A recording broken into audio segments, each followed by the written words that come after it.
사도행전 7장 9절에서 17절의 말씀입니다. 신약성경 사도행전 7장 9절에서 17절의 말씀, 저와 여러분들이 한 절씩 교독하시고 마지막 17절 함께 읽도록 하겠습니다. 제가 먼저 9절을 받들어 읽습니다. 그런데 우리 조상들은 요셉을 시기한 나머지 그를 이집트의 노예로 팔아 버렸습니다. 그러나 하나님께서는 그와 함께 계셔서 그를 구해 주셨습니다. 또 하나님께서는 요셉에게 지혜를 주셔서 이집트 왕 바로의 총애를 받게 하셨습니다. 왕은 요셉을 총리로 삼아 이집트와 왕궁을 그때 이집트와 가나안 온 땅에 큰 가뭄이 들어 사람들이 심한 고통을 겪게 됐습니다. 우리 조상들도 먹을 것이 없었습니다. 일단은 소문을 듣고는 우리 조상들을 처음으로 그곳에 보냈습니다. 그들이 이집트에 두 번째로 갔을 때 요셉은 자기 형제들에게 자기가 누구인지 밝혔으며 바로도 요셉의 가족에 대해 알게 됐습니다. 요셉은 사람을 보내 아버지 야곱과 모든 친족까지 합해 75명을 불렀습니다. 그리하여 야곱은 이집트로 내려가게 됐으며 그와 우리 조상들은 그곳에서 죽었습니다. 그들의 시신은 세겜으로 옮겨져 무덤에 묻혔습니다. 그 무덤은 과거에 아브라함이 세겜에서 하몰의 자손들에게 얼마의 돈을 주고 사둔, 함께 읽겠습니다. 하나님께서 아브라함에게 하신 약속을 이루실 때가 가까워지자 이집트에 살고 있는 우리 민족의 수가 엄청나게 늘어났습니다. 아멘. 기도하겠습니다. 사랑하는 주님, 이제 우리가 말씀을 봅니다. 일주일간의 삶을 우리가 돌이켜보며 또한 새로운 힘을 얻기 위하여 예배에 나오게 하여 주시니 감사합니다. 주님이 우리의 힘이시고 주님만이 우리의 방패 되시며 주님만이 우리의 산성이 되십니다. 아버지, 그리고 그 힘의 끝은 결국 하나님의 말씀인 줄로 믿습니다. 하나님, 이 시간 성령님께서 운행하여 주셔서 오직 하나님의 말씀만 선포되게 하여 주시고 말씀을 듣는 우리의 영혼이 살아나며 깨어나며 열매 맺는 귀한 믿음으로 나아갈 수 있도록 인도하여 주시옵소서. 종의 부족한 모습은 가리워 주시고 오직 하나님의 말씀만 선포되는 시간 되게 하여 주셔서 우리의 영혼이 아버지 하나님으로 말씀으로 인하여 살아나고 결단하며 열매 맺는 신앙으로 나아갈 수 있도록 인도하여 주시옵소서. 감사합니다. 예수 그리스도의 이름으로 기도합니다. 아멘. 네, 오늘 저는 설교, 스데반의 설교 두 번째, 하나님이 함께한 사람 요셉. 지난주 서문 설교 첫 번째였죠. 스데반의 설교 두 번째, 하나님이 함께한 사람 요셉으로 말씀을 나누도록 하겠습니다. 네, 지난주부터 계속 사도행전 7장을 보고 있습니다. 지난주는 아브라함에 대해서 보았고요. 오늘은 요셉에 대해서 봅니다. 제가 말씀드렸다시피 7장은 스데반의 설교가 주를 이루고 그 설교가 끝난 다음에 스데반이 순교하는 장면으로 구성되어 있습니다. 지난주에 제가 아브라함에 대해서 말씀드렸죠. 구원과 믿음이 시작된 것이 아브라함이었다라고 말씀드렸고 그 믿음의 구원의 역사가 오늘 요셉으로 넘어오게 됩니다. 그래서 요셉을 통해서 하나님께서 구원 역사를 어떻게 이뤄나가시는지를 스데반이 살펴보고 있는데, 여러분, 우리가 많이 알고 있는 말씀처럼 인생은요, 멀리 보면 희극이고 가까이 보면 비극이다라는 말이 있죠. 이 요셉의 삶을 바라보면 정말 요셉 삶처럼 굴곡지고 드라마틱한 인생이 있었을까 생각해 보게 됩니다. 밑바닥까지도 들어갔다가 정말 당시에 가장 강한 나라 애굽의 이집트의 총리가 되었던 사람이 바로 이 요셉입니다. 그런데 이 요셉을 성경에서는 이렇게 이야기합니다. 무엇이라면 형통한 사람이었다라고 이야기합니다. 이렇게 드라마틱한 인생을 살았는데 그의 인생을 보면서 형통하다라고 이야기하고 있는 것이죠. 이것을 볼 때 그럼 우리가 형통이 무엇인가 라는 생각을 보게 됩니다. 그래서 오늘 말씀 가운데서 이 형통한 삶이 무엇인지를 우리가 살펴보고, 그리고 하나님께서 그 형통한 요셉을 통하여서 하나님의 구원 역사를 어떻게 이루어 가셨는지를 우리가 함께 살펴보도록 하겠습니다. 먼저 오늘 말씀 9절에서 10절의 말씀인데요, 우리 9절에서 10절의 말씀 다 같이 한 목소리로 읽어보겠습니다. 시작. 그런데 우리 조상들은 요셉을 하나님께서는 그와 함께 계셔서 모든 어려움에서 그를 구해주셨습니다. 또 하나님께서는 요셉에게 지혜를 주셔서 이집트 왕 바로의 총애를 받게 하셨습니다. 왕은 요셉을 총리로 삼아 이집트와 왕궁을 다스리게 했습니다. 아멘. 요셉은요, 이집트로 팔려갔죠. 그러나 하나님께서 함께하여 주셔서 오늘 모든 어려움에서 구원해 주셨다라는 말씀을 보게 됩니다. 여러분, 요셉하면 채색옷이 떠오르지 않습니까? 채색옷을 입으며 아버지의 총애를 받던 사람이 바로 요셉이었습니다. 그런데 그가 노예로 팔려갔으나 하나님께서 그와 함께 하셨다라는 것이 오늘 말씀에 기록되어 있죠. 제가 서론에 말씀드렸던 대로 이러한 요셉의 삶을 성경에서는 무엇이라고 있느냐? 바로 형통이라고 말씀드렸습니다. 그런데 여러분, 방금 말씀드렸던 대로 요셉의 삶이 형통했습니까? 라고 물어보면 형통한 삶이 아니었다라고 우리는 생각하기가 쉽습니다. 형들에게 미움을 받아서 죽을 뻔했고, 노예로 팔려갔으며 억울하게 감옥에 갇혔고, 그리고 기다리고 기다려도 나의 기회가 오지 않는 그런 상황 가운데 마음이 무너질 법한 삶이 바로 이 요셉의 삶이 아니었을까라는 생각을 하게 됩니다. 요셉이 자기의 삶을 보면서 나는 형통하다라고 생각했을까요? 오늘 뒤에 가서 제가 다시 한번 말씀드리겠지만, 요셉의 생각은 우리가 분명하게 알 수 없지만 성경은 먼저 우리 가운데 분명하게 선포를 합니다. 요셉의 삶은 형통했다라고 이야기합니다. 창세기 39장 2절과 3절의 말씀입니다. 39장 2절 3절 다 같이 한 목소리 읽어보겠습니다. 여호와께서 요셉과 함께 하심으로 요셉은 형통하게 됐습니다. 요셉은 이집트 사람인 주인의 집에 머물렀습니다. 요셉의 주인은 여호와께서 그와 함께 하시고 그가 하는 일마다 여호와께서 잘되게 해주시는 것을 보았습니다. 아멘. 뭐라고 하죠? 요셉의 삶은 형통했다라고 이야기합니다. 거기서부터 붙어오는 단어가 무엇입니까? 하나님께서 함께 하셨다라는 것입니다.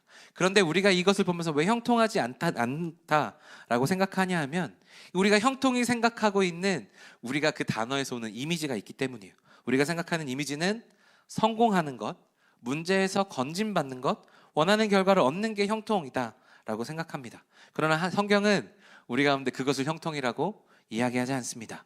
성경이 말하는 형통은 무엇이라 하냐면, 어떤 상황 속에서도 하나님이 함께 하셨기 때문에 그의 삶이 형통했다라고 이야기합니다. 형들이 죽이려고 구덩이에 가두었습니다. 그랬는데 그때 마침 이스마엘 상인들이 지나가서 그는 목숨을 부지했습니다. 그리고 노예로 팔려갔을 때에 다른 집에 갔을 수도 있었겠지만 하나님은 그를 보디발의 집에 팔으셨습니다. 그리고 그곳에서 쉼을 얻게 하셨고요. 억울하게 감옥에 갇혔을 때도 간수장이 그를 신뢰하는 모습을 보게 됩니다. 이것이 그냥 우연이었을까 생각해 보면 그것이 아니라 성경이 우리 가운데 분명하게 이야기하고 있는 것이죠. 요셉의 인생에 하나님께서 개입하셨음을 우리는 볼 수 있다는 것입니다. 요셉이 노예 생활을 했을 때나 보디발의 집에서나 감옥에서나 가장 낮은 자리에서도 하나님께서 함께 하셨다라고 이야기하면서 그것이 우리 가운데 형통이다라고 이야기하고 있는 것입니다. 성경은 우리에게 하나님이 함께하는 것이 형통이다라고 우리 가운데 선포하고 있습니다. 그런데 이것을 보면서 우리는 질문이 생깁니다. 정말 형통일까요? 요셉은 그의 삶을 보면서 정말 형통하다고 느꼈을까? 우리의 삶을 바라볼 때 우리도 그렇잖아요. 우리가 뜻대로 풀리지 않는 순간에 나는 형통한 사람인가? 라는 생각을 하게 되고요. 정말 우리가 교회에서 정말 많이 봉사하고 많이 노력한 것 같은데 왜 우리의 삶은 변하지 않고 내가 원하는 대로 풀리지 않는가? 그것 가운데 요셉의 이야기를, 형통이라는 이야기를 들을 때 우리의 마음은 오히려 어려워질 때가 있습니다. 정말 하나님께서 함께 하시는 것이 형통인데 내 삶은 진짜 형통한 것이 맞는가? 라는 질문이 우리 가운데 놓여진다라는 것입니다. 성경이 하나님께서 함께 하시는 것이 형통이라고 이야기하는데 내 삶은 그렇게 느껴지지 않는다라는 것이죠. 그럴 때 성경이 오늘 우리 가운데 무엇이라고 이야기하는지를 우리가 생각해 봐야 됩니다. 요셉은 자신의 삶이 형통이라는 것을 알았을까? 저는 이번에 묵상하면서 요셉이 자신의 삶이 형통이라고 생각했는지는 알지 못하겠습니다. 그러나 제가 확신할 수 있었던 것은 무엇인가 하면 요셉은 자신의 삶에 하나님이 함께 하셨다라는 것을 확신했을 것이다라는 것을 저는 알았습니다. 왜냐하면 하나님께서 요셉에게 계속해서 내가 너와 함께 한다라는 사인을 주셨기 때문이에요. 사랑하는 여러분, 하나님은 어떤 분이십니까? 하나님은 우리에게 그 고난 중에도 내가 함께하고 있다라는 사인과 힌트를 주시는 분이십니다. 요셉이 낙심할 수밖에 없었던 상황 중에서도 포기하지 않을 수 있었던 이유, 절망과 낭망의 상황에서도 그가 넘어지지 않았던 이유는 무엇인가 하면 하나님이 그와 함께함을 느꼈기 때문이다 라는 것입니다. 힌트가 있었고 사인이 있었다라는 거죠. 그러니까 그것을 보면서 나는 하나님과 함께하는 인생이구나 라는 것을 깨달았다라는 확신이 제가 오늘 설교를 준비하면서 느꼈습니다. 여러분 생각해 보세요. 보디발의 집에서 노예 생활을 했을 때 보디발이 요셉에게서 하나님을 함께 하셨다라고 성경은 기록하고 있습니다. 여러분, 요셉이 청소나 단순 노동에 재능이 있어서 그런 것들이 느껴졌을까요? 정말 청소를 잘하고 물걸레질 한 번만 해도 모든 게 광이 나고 그런 삶을 살았기 때문에 그가 하나님 함께 하셨다고 느꼈을까요? 이것은 무엇인가 하면 노예가 하는 일에 불과하지만 보디발에게 인정받았다라는 거죠. 이것은 무엇이냐? 내가 기울였던 그 노력보다, 내가 하는 그것보다 더 크게 인정받는 것을 보면서 내 능력으로 인정받을 수 없는 부분에도 하나님께서 인정받게 하시는구나를 깨달았던 겁니다. 그가 내가 청소를 하는데도 칭찬받고, 내가 뭐 어떤 일들을 계산하는데 칭찬받고, 내가 이 모든 것들의 칭찬을 받을 수 있는가 생각했을 때 내게 재능이 있을까라고 생각하지 않았을 것이라는 거예요. 내게 능력이 있어서 그것이 나한테 주어졌다고 생각하지 않았을 것이라는 것입니다.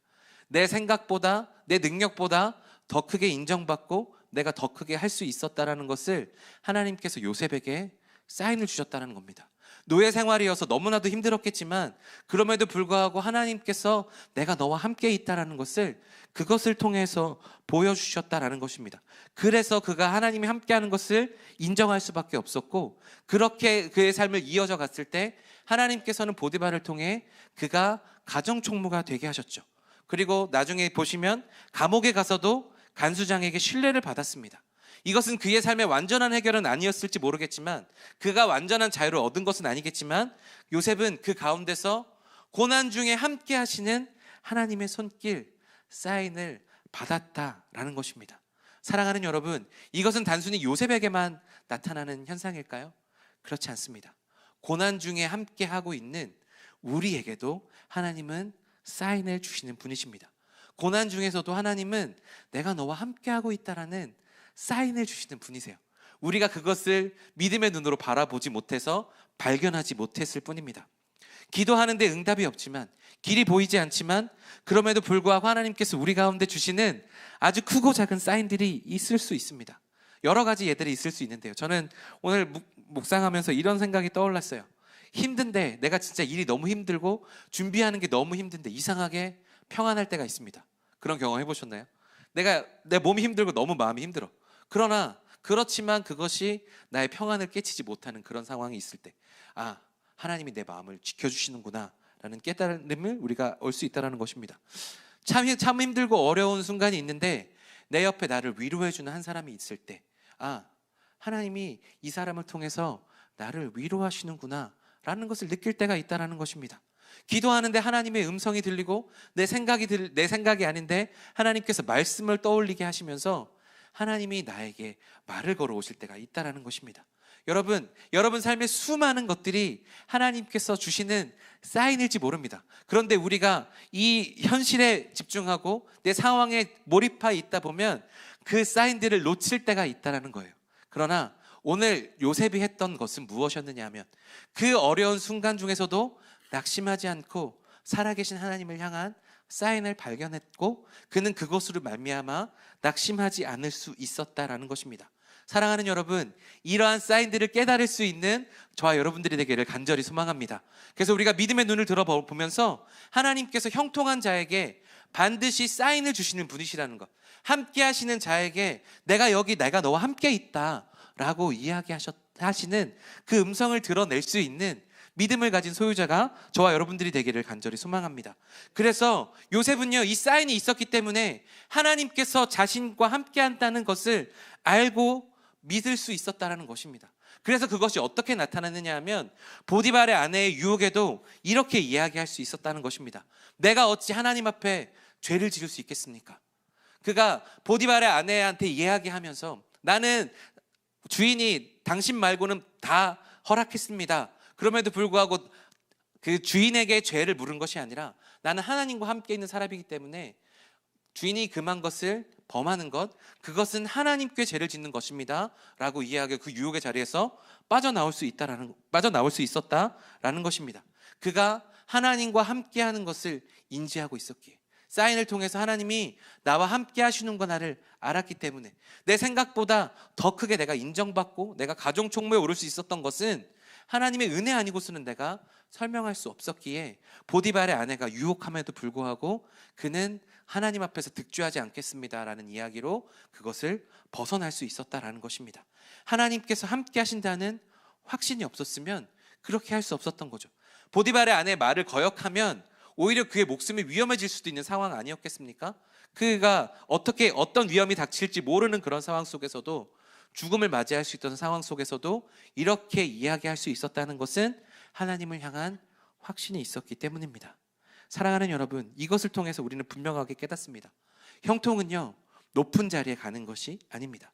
형통이라는 것은 하나님이 나와 함께 하신다라는 확신 가운데 사는 것이 형통입니다. 그래서 성경은 요셉에게 형통한 사람이다 라고 붙여주고 있는 것입니다. 이후의 모습을 보시면 보디발이 분노했지만 요셉을 죽이지 않았습니다. 왕의 죄수를 가두는 감옥으로 보냈습니다. 이것은 하나님께서 요셉에게 베풀어 주신 계획이었고 하나님의 최선의 방법이었다라는 것입니다. 그래서 형통은 눈에 보이는 것이 아니라 믿음으로 해석되는 것이라는 것입니다.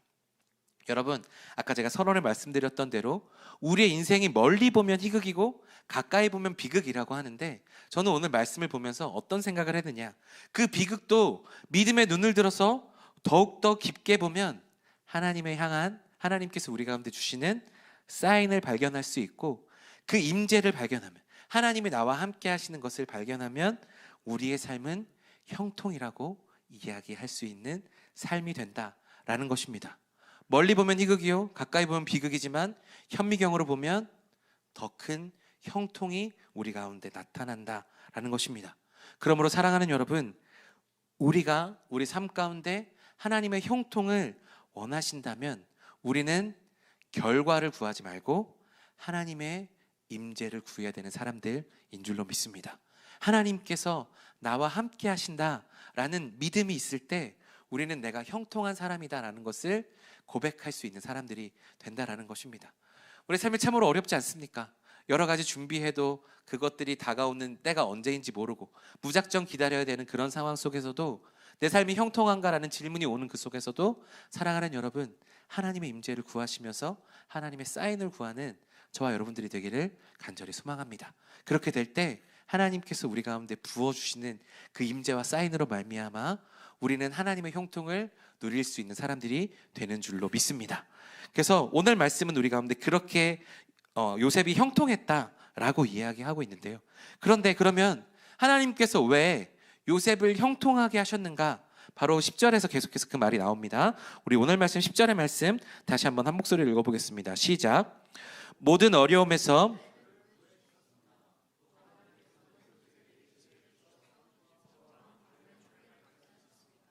왕은 요셉을 총리로 삼아 이집트와 왕궁을 다스리게 했습니다.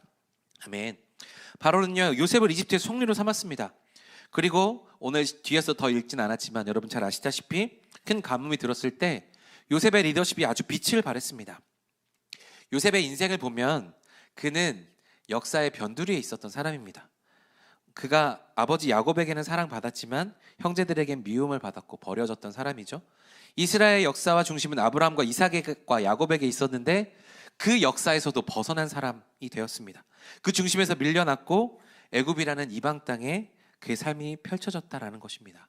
그런데 그 변방에서 하나님께서 그 역사의 중심지였던 그 애굽에서 요셉을 하나님께서는 준비시키셨다라는 것입니다.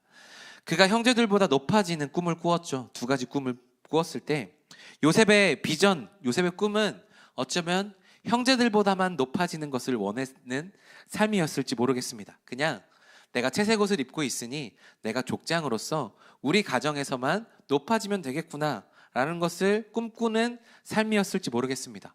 그러나 하나님께서 요셉에게 원하셨던 것은 무엇인가 하면 그를 형제들에게서만 높은 자리로 부르시는 것이 아니라 한 나라와 그 역사를 주관하는 자리에 그렇게 하나님께서 부르셨다라는 것입니다. 그래서 요셉의 인생을 통해서 우리는 우리 형통이 무엇인지를 다시 한번 생각해 보아야 되는데, 하나님께서 주신 형통은 무엇이냐? 내가 원하는, 내가 기뻐하는 자리에 서는 것이 형통이 아니라 하나님께서 원하시는 곳에 서는 것이 형통이다 라는 것입니다. 우리는 우리의 작은 관점을 가지고 내가 원하는 이곳에 서기를 원합니다. 이곳에서 내 삶이 풀리기를 원합니다. 그런데 하나님께서는 여러분들을 향한 놀라운 계획을 가지고 계시는 분이세요.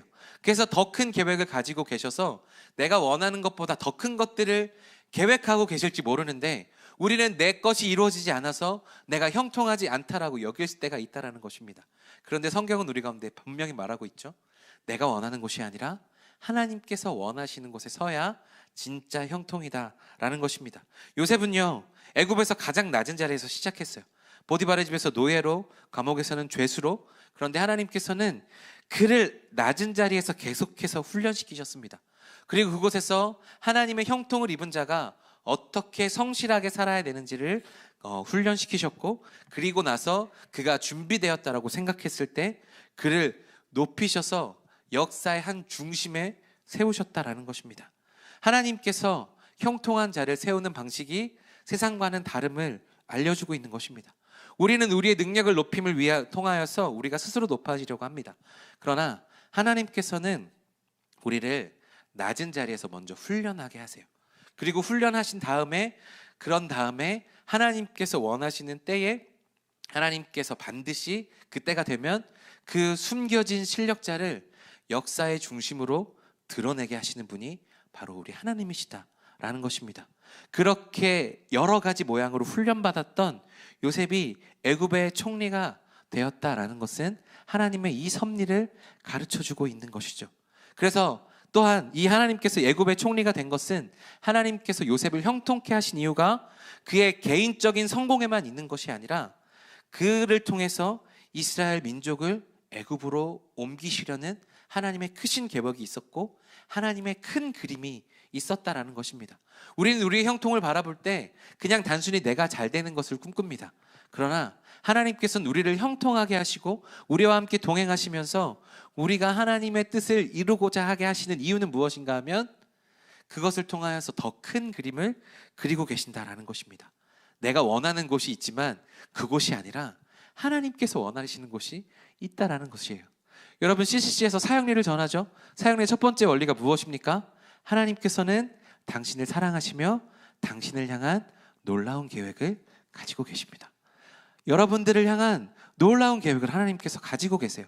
그리고 그것은 개인적인 차원의 형통으로 끝나는 것이 아니라 여러분들을 형통케 하셔서 요셉을 통하여 이스라엘 민족을, 그리고 그 당시에 굶어 죽던 많은 민족들을 구원하여 내셨듯이 여러분들의 한 사람을 통하여서 많은 큰 그림을 그리고 계심을 여러분 기억하셔야 됩니다. 그래서 우리는 형통이란 내가 원하는 성공이 아니라 하나님께서 이루실 구원의 계획 가운데 서는 것이 형통임을 늘 기억하며 살아가야 되는 줄로 믿습니다. 요셉이 처음에는 꿈꾸던 것이 형제들보다 높아지는 것이었겠지만 그것이 아니라 하나님은 애굽의 총리로 세우셔서 그를 모든 역사 가운데서 정말 높은 자로 세우셨다라는 것입니다. 그것이 요셉이 형통했던 이유였습니다. 이스라엘의 구원 역사의 큰 그림을 위해서, 또한 그 당시에 가뭄을 겪던 많은 민족들이 이집트를 통해서 요셉의 형통을 통해서, 요셉의 다스림을 통해서 그 가난에서 벗어날 수 있도록 돕는 역할들을 하나님께서 요셉에게 감당하게 하셨다라는 것입니다. 그러므로 여러분 안에 여러분 꿈을 가두지 않기를 바랍니다. 하나님께서 꾸게 하시는 꿈들을 꾸시기 바라요. 하나님께서 여러분들과 함께 하시고 여러분들의 기도를 들으시고 형통하게 하시는 이유는 무엇인가 하면 여러분들을 통하여서 더 큰 그림을 꾸고 계시기 때문입니다. 그래서 내가 원하는 대로 이루어지지 않았다고 해서 낭망하거나 낙심하지 않기를 바랍니다. 오늘 요셉의 삶은 더 낭망스럽지 않았습니까? 그럼에도 불구하고 하나님께서는 더 크게 역사하셨습니다. 왜냐하면 하나님께서 그리시는 그 큰 꿈이 있기 때문입니다. 사랑하는 여러분, 하나님은 우리 모두에게 하나님의 더 큰 계획을 가지고 계신 분이심을 믿으시기를 바랍니다. 그리고 우리의 삶은 단순히 나의 성공을 위하여 존재하는 것이 아님을 기억해야 됩니다. 하나님께서 사용하시는 자리에서 빛을 발하는 저와 여러분들이 되기를 간절히 소망합니다. 그래서 형통은 내가 원하는 것이 이루어지는 것이 아니라 하나님이 사용하시는 자리에서 이루어지는 것입니다. 준비가 되고 때가 되면 하나님은 반드시 드러나게 하시는 분이십니다. 그것들을 기억하면서 나아가는 저와 여러분들이 되기를 간절히 소망합니다. 형통은 반드시 드러나게 되어 있거든요. 그것이 오늘 말씀 세 번째 말씀입니다. 오늘 말씀 17절 말씀이거든요. 우리 17절 말씀 다 같이 한 목소리를 읽어보겠습니다. 시작. 하나님께서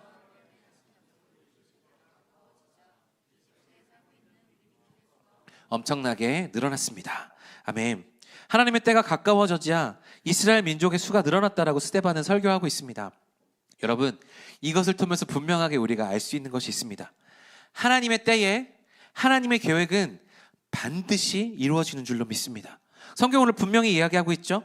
하나님께서 약속하신 때가 가까워지자 이스라엘 백성들이 애굽에서 번성하고 많아졌더라. 75명으로 시작했던 민족입니다. 그런데 거기가 몇백만의 민족이 되어서 출애굽을 하게 되죠. 이것은 그들이 생육하고 번성을 잘했기 때문이 아니라 하나님의 때가 가까워졌고 하나님의 계획을 이루실 때가 됐기 때문이라고 성경은 우리 가운데 이야기합니다. 야곱이 죽고 요셉이 죽고 요셉을 알지 못하는 왕들이 일어나는 것을 우리가 봅니다. 그래서 그것들에 우리가 하고 있어서 하나님께서 어떻게 일하시는지 이스라엘 사람들도 알지 못하고 기대하지 못했던 그때에도, 하나님께서 아무도 주목하지 않는 그때에도, 기대하지 않는 순간에도 하나님께서는 이스라엘의 역사를 통하여서 계속해서 일하고 계시는 것을 보게 됩니다. 이스라엘 백성이 그 노예 생활을 하면서도 점점 많아질 수 있었다라는 것은 그들의 힘이 아니라 하나님의 역사였음을 우리는 분명하게 알 수 있게 됩니다. 눈에 띄지 않는 작은 움직임이었을지 모르겠지만 하나님께서는 그 숫자를 늘어가게 하심으로 인해서 아브라함에게 하셨던 그 약속이 이루어지는 때를 차근차근 준비하셨다라는 것입니다. 그리고 그 하나님의 계획은 점차적으로 눈에 보일 수 있게 드러났다라는 것입니다. 사랑하는 여러분, 하나님의 일하심은 이렇게 시작됩니다. 보이지 않는 곳에서, 사람들이 신경 쓰지 않는 곳에서 조용하게 이루어집니다. 그러나 너무나도 조용한 것 같지만 확실하게 일하시는 분이 바로 하나님이십니다.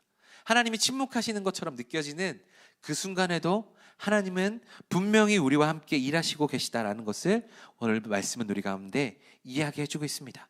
침묵하시는 그 순간이 하나님께서 가장 활발하게 역사하시는 시간이 되었다라는 것을 오늘 말씀이 우리 가운데 가르쳐주고 있습니다. 이 요셉 한 사람을 통해 시작된 하나님의 계획이요, 세대를 지나면서 민족을 이뤄가는 과정으로 바뀌었다라는 것입니다. 아무도 알지 못했습니다. 이스라엘 백성들도 알지 못했습니다. 그러나 하나님의 때, 카이로스의 때는 점차 다가오고 있었습니다. 사랑하는 여러분, 이렇게 하나님의 때가 가까워 오면 올수록 하나님의 뜻은 반드시 일어나게 되어 있는 줄로 믿습니다. 하나님의 계획이 점점점 완성되어 가면서 하나님이 계속해서 일하고 계시는 줄로 믿습니다. 여러분, 우리의 삶에도 아무것도 일어나지 않는 것 같이 느껴지는 때가 있지 않습니까? 왜 하나님께서 나에게 침묵하시는가? 하나님 정말 일하고 계시는가? 라고 질문할 때가 있습니다. 그러나 오늘 말씀은 우리 가운데 분명하게 이야기하죠. 하나님의 때를 위하여서 하나님은 준비하시는 분이시다라는 것을요. 여러분, 우리는 그것들을 알지 못해서 자꾸 조급해하는 사람들입니다. 형통을 자꾸 꿈꾸고 있지만 형통하지 않아서 하나님이 나와 함께 하시는지가 늘 의심되어서 늘 걱정하고 조급하는 것이 우리의 마음이다라는 것입니다. 그러나 오늘 말씀이 우리 가운데 말씀하고 계신 것, 하나님이 일하고 있으니까 안심하라 라는 것입니다. 내가 내 때를 위하여서 준비하고 있다. 너는 볼 수 없겠지만 나는 준비하고 있다라는 것을 계속해서 우리 가운데 말씀하여 주고 계시는 줄로 믿습니다. 하나님의 때가 가까워지고 오고 그 하나님의 때가 나타나면, 그 때가 우리가 맞닥뜨려지면 결국 하나님의 계획은 드러나게 되어 있습니다.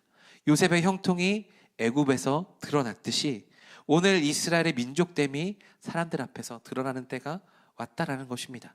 하나님께서 보이지 않는 곳에서 여러분들의 삶을 보살피시고 계획하고 계시기 때문에 여러분 조급해하지 않으시기를 바랍니다. 하나님께서 여러분들과 함께 하시면서 사인을 주시고 그렇게 조급해하지 않도록 우리 가운데 말씀하여 주고 계세요. 사랑하는 여러분, 하나님의 때는 반드시 오는 줄로 믿습니다. 그래서 하나님의 때가 반드시 옴을 기억하면서 그 약속을 신뢰하고 그 때가 올 때까지 기다리면서 믿음으로 하나님의 사인을 받아낸다면 오늘 요셉과 같은 형통이 우리 가운데도 주어지게 되는 줄로 믿습니다. 여러분, 말씀을 맺습니다. 오늘 말씀은 우리 가운데 분명하게 이야기합니다. 형통은 하나님의 임재 안에 있는 모든 과정이 형통이라고요. 우리의 상황과 환경에 달려있지 않고 어떤 결과에 달려져 있지 않고 성경은 하나님과 함께하는 모든 과정이 형통이라고 이야기합니다. 노예로 있을 때도 감옥에 갇혔을 때도 그의 삶은 형통했다라고 이야기합니다. 왜요? 하나님께서 함께하여 주셨기 때문입니다. 여러분, 형통은 하나님께서 함께 하시는 삶입니다. 그래서 하나님의 때에 반드시 이루어집니다. 내 뜻이 아니라 하나님의 뜻이 이루어지는 것이 형통이라는 것입니다. 그래서 우리가 구해야 될 것은 무엇이냐? 하나님, 내 삶에 함께하여 주옵소서. 하나님, 나의 삶에 사인을 주옵소서. 하나님, 저와 함께하고 계시지 않습니까? 그러면 내가 그 결과를 기다릴 수 있도록, 하나님이 나와 함께 하시는 것을 기다릴 수 있도록 저에게 사인을 주십시오. 사인을 그것을 깨달을 수 있는 지혜와 힘을 더하여 주십시오. 기도를 하지만 제가 그것이 느껴지지 않습니다. 기도를 하면서도 중요한 것은 무엇인가 하면 기도를 하면서도 우리가 믿음이 없을 때가 있어요. 하나님께서 하셨는지를 우리가 확신하지 못할 때가 있어요. 그러나 성경은 우리 가운데 분명하게 이야기하죠. 믿음이 있는 사람은 그것이 기도로 이루어졌음을, 하나님께서 함께하여서 이루어졌음을 깨달을 수 있는 것 또한 은혜다라고 이야기합니다. 사랑하는 여러분, 하나님이 함께 하시면 어떤 자리도 형통하게 되는 줄로 믿습니다. 하나님께서 함께 하시면 그 낮은 자리의 시간도, 내가 정말 숨겨져 있는 그 자리인 것 같아서 답답할 때도 준비하는 시간이 됩니다. 그때 그 시간이 지나고 나면 하나님의 때에 우리의 모든 것들이 드러나게 되어 있습니다. 그것이 하나님께서 우리 가운데 주시는 형통인 줄로 믿습니다. 욥기 23장 10절은 우리 가운데 분명하게 이렇게 이야기하십니다. 나의 가는 길을 오직 그가 아시나니, 그러나 그분은 내가 가는 길을 아시는데 그분이 나를 시험하시고 나면 내가 금같이 나올 것이다. 우리의 인생은요, 지금 단련되는 중입니다. 우리의 인생은 지금 훈련받는 중입니다. 연단받는 중이에요. 그러나 그때가 지나고 나면, 우리의 모든 불순물이 빠지고 나면 정금처럼 나오는 때가 반드시 우리 가운데 오는 줄로 믿습니다. 그럼 사랑하는 여러분, 하나님을 신뢰하십시오. 그럼 하나님의 때가 되면 반드시 우리의 형통은, 하나님께서 함께 하시는 것은 계속해서 우리 가운데 드러나는 줄로 믿습니다. 하나님의 임재 안에서 그 형통을 살아가는 저와 여러분들이 되기를 간절히 소망합니다.